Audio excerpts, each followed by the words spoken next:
Miradas alemanas sobre la ciudad de Oaxaca, 1830-1875. Una primera aproximación. Por Francisco José Ruiz Cervantes. Instituto de Investigaciones en Humanidades, Universidad Autónoma Benito Juárez de Oaxaca. Introducción. En distintos momentos del siglo XIX, la ciudad de Oaxaca, en el sur de la República Mexicana, fue visitada por diversos extranjeros. Algunos eran alemanes, otros franceses y no faltó algún estadounidense. Varios de ellos, después de residir algún tiempo en esa población, situada en medio de un agradable valle, de calles tiradas a cordel, de casas bajas y numerosos templos, y como parte de una experiencia mayor, dejaron sobre el papel el recuento de su experiencia oaxaqueña. Así, entre las páginas de los libros que escribieron Edward Müllenfort, Mathieu de Fossey, Désiré Charnay, Gustavus Ferdinand von Temsky, Johann Wilhelm von Müller, Friedrich Ratzel y Frank A. Ova, se puede, a través de la lectura, revivir aspectos de la historia de la capital provinciana. Antes de continuar y adelantándome a una hipotética pero pertinente pregunta acerca del por qué escogí como marco temporal el de la centuria decimonónica, la decisión tuvo que ver con el hecho de que, después de consumada la independencia política que trajo consigo la separación de España, el nuevo país americano suprimió las trabas al libre tránsito de ciudadanos de otras latitudes por su territorio, prohibición que había caracterizado a la época colonial, y este cambio se reflejó en el creciente número de extranjeros que llegaron a sus puertas y por la cantidad de testimonios detectados. Además, unos más que otros, todos estos viajeros estuvieron bajo el influjo de las informaciones y concepciones proporcionadas por el célebre científico Alejandro de Humboldt, en su imprescindible obra Ensayo político sobre el reino de la Nueva España.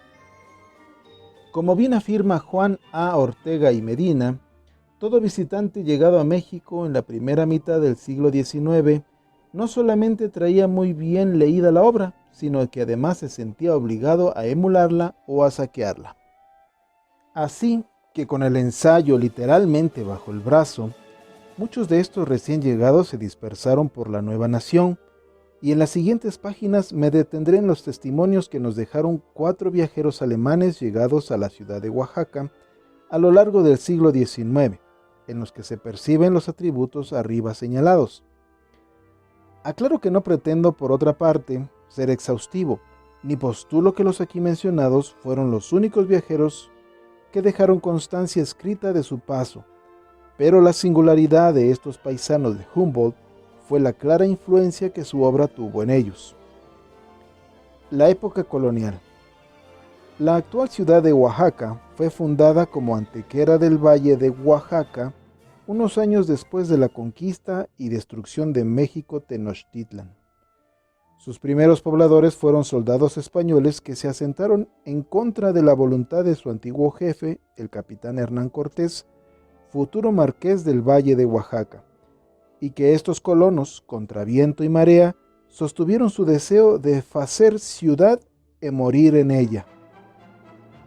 Llamado por estos vecinos, el competente topógrafo Alonso García Bravo, célebre por haber hecho la traza original del puerto de Veracruz y de la Ciudad de México, fue el encargado de realizar similar trabajo en la naciente población sureña. Rápidamente Antequera adquirió importancia, en función de hallarse ubicada en el camino que comunicaba la capital del virreinato novohispano hacia la capital general de Guatemala.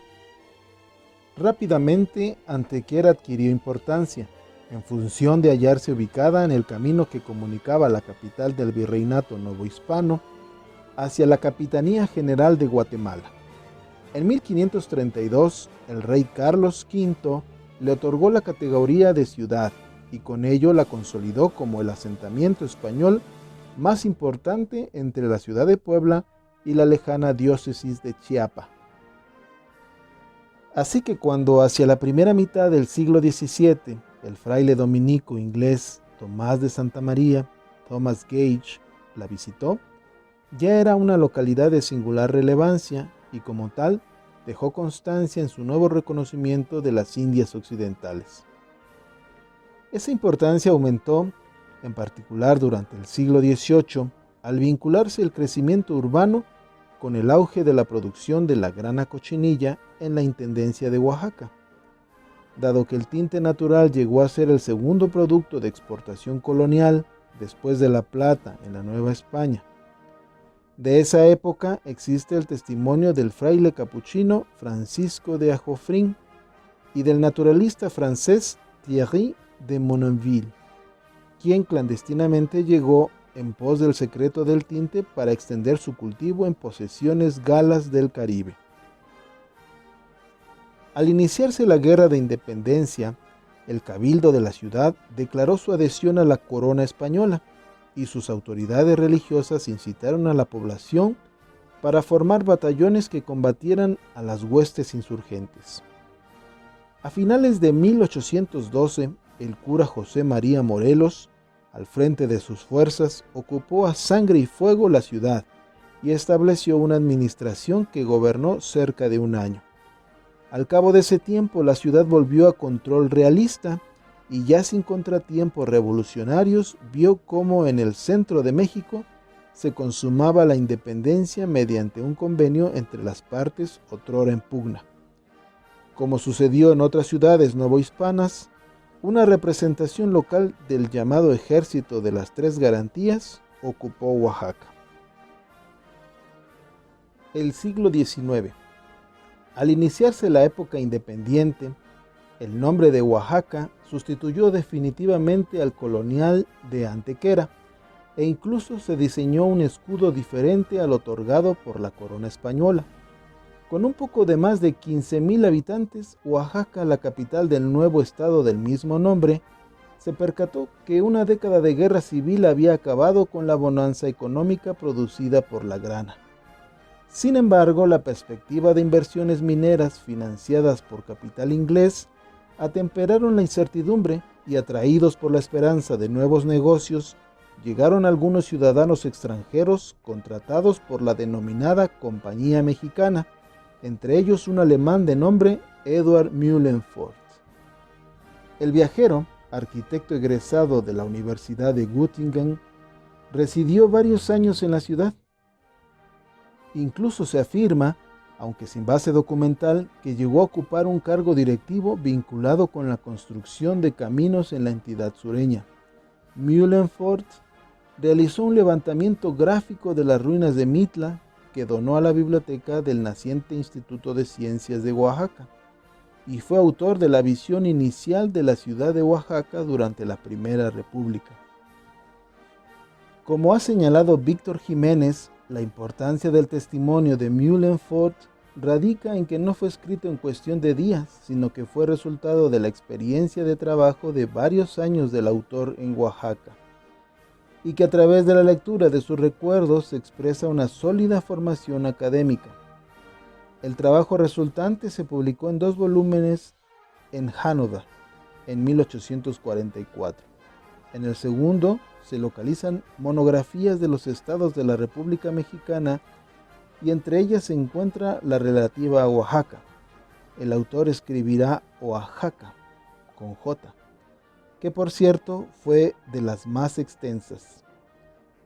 El viajero alemán escribió que la ciudad se encuentra situada en una ladera muy suave al pie de un pequeño cerro de una elevación de la sierra que atraviesa el noreste de la ciudad de Oaxaca, exactamente en el lugar en donde los diversos ramales del Gran Valle de Oaxaca se dirigen en forma de estrella, por así decirlo, hacia el oriente, el sur, el norte y el noroeste.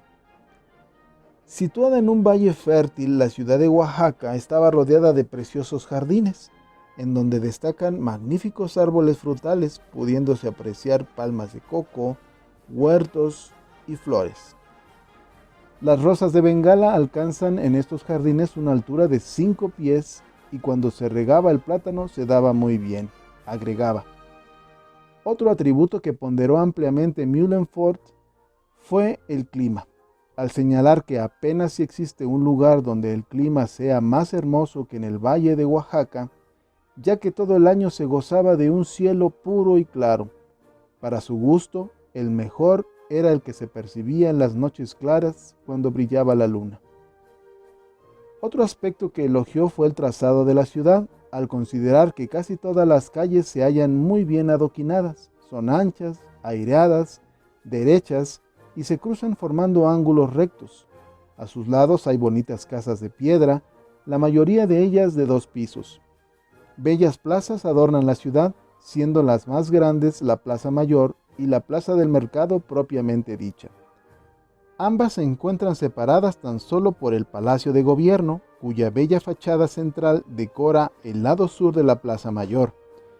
En la esquina noroeste de la plaza se levanta la catedral y a los lados este y oeste encontramos comercios y paseos en arcadas. Por la noche, las calles y plazas se encuentran bastante bien iluminadas mediante faroles de aceite. Al realizar un repaso de los edificios eclesiásticos, Müllenfort advertía a sus lectores que entre los conventos de frailes, el de los dominicos era el más grande y más rico, además de que por su ubicación en el extremo norte más alto de la ciudad, la dominaba casi en su totalidad, por lo que en algún momento había servido de fortaleza militar.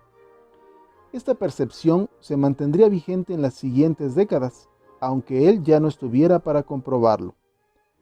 Otro aspecto que el viajero germano encomiaba de la orden dominica era la riqueza de su biblioteca conventual, que él pudo consultar, en donde, a su decir, se localizaban publicaciones y manuscritos muy valiosos y antiguos, básicos para conocer acerca de las condiciones anteriores de los indios de Oaxaca.